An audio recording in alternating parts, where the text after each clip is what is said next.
I couldn't wait to get around to this episode.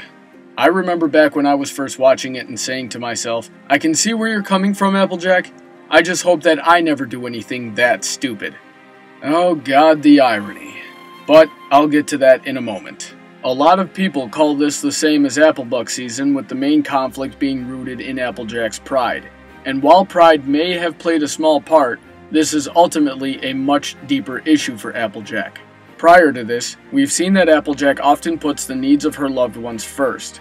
Then, as she said in the episode, she couldn't face the mayor after promising to get the money to fix the broken roof. This was not about pride. This was rooted in a sense of duty. Having that sense of duty can be a good thing. It will drive you to help your friends in any way that you can, as well as drive you to better yourself to be more capable of helping them. However, since Applejack gives everything that she has to this one goal, failing to meet her own expectations of herself causes her to believe that she is a failure.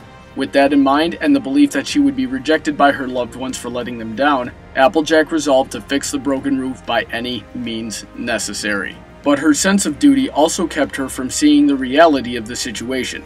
This being that her loved ones care a lot more about having their best friend, their sister, or their granddaughter in their lives than they do about trivial worldly things such as a broken roof. I don't know if there's already an established terminology for this mentality, but I've always referred to it as a Bushido complex. The idea that failure to succeed yields shame on someone and their family.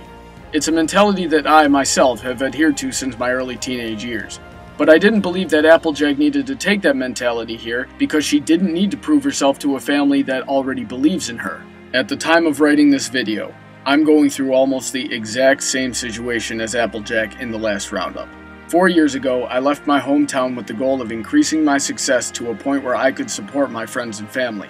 And I came pretty close too. But then, to make a long story short, my luck ran out, and I needed a lot of help to recover.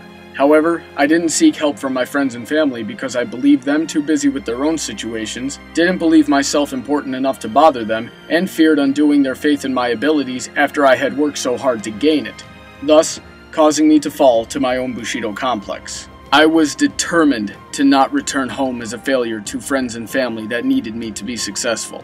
Even facing homelessness, I kept fighting, and it didn't even stop me from making videos. But then my friend, who I hope to introduce to you all someday, gave me the same lecture as Applejack's friends gave her. One family member does not support the whole unit. They support each other. And even if I believed myself to be a burden, the reality of the situation is that those who I was seeking to spare from my failure suffer much more in their worry of me and my absence than they do of my failure. I should have known better. And at the time of this video's release, I'll be returning home soon, thus coming to the end of my own last Roundup. But even with all of that said, we are far from done here.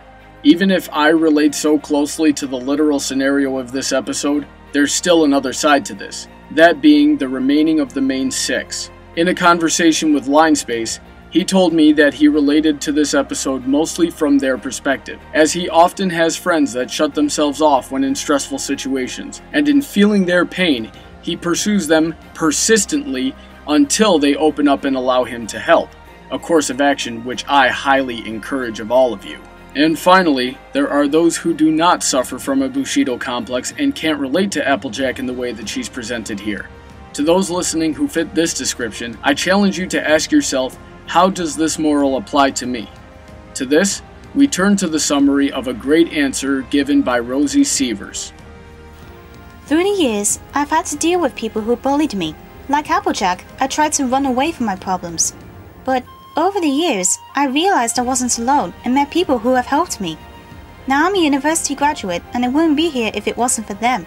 And I say to people who face a similar obstacle, like I have always said to myself, never give up and talk to your family and friends about it. By talking to them about your problems, they help you to become a strong, happy, and determined person who wants to achieve their dreams. So if we remember to run to our family and friends instead of running away from our problems, and if we can bring those that we care about back from their seclusion to support them in their recovery, then perhaps we can do the same. We'll worry about the broken roof later. And that's the moral of the story. If you have a topic you would like to hear discussed, or if you have an episode, fanfiction, product, or anything else you would like to hear reviewed, send me a YouTube message or leave a comment below. You can also drop comments, questions, topic suggestions, and review suggestions by liking Brony Debates on Facebook, following on Twitter, or sending an email to bronydebates@yahoo.com. Have a great day, and I look forward to hearing from all of you soon.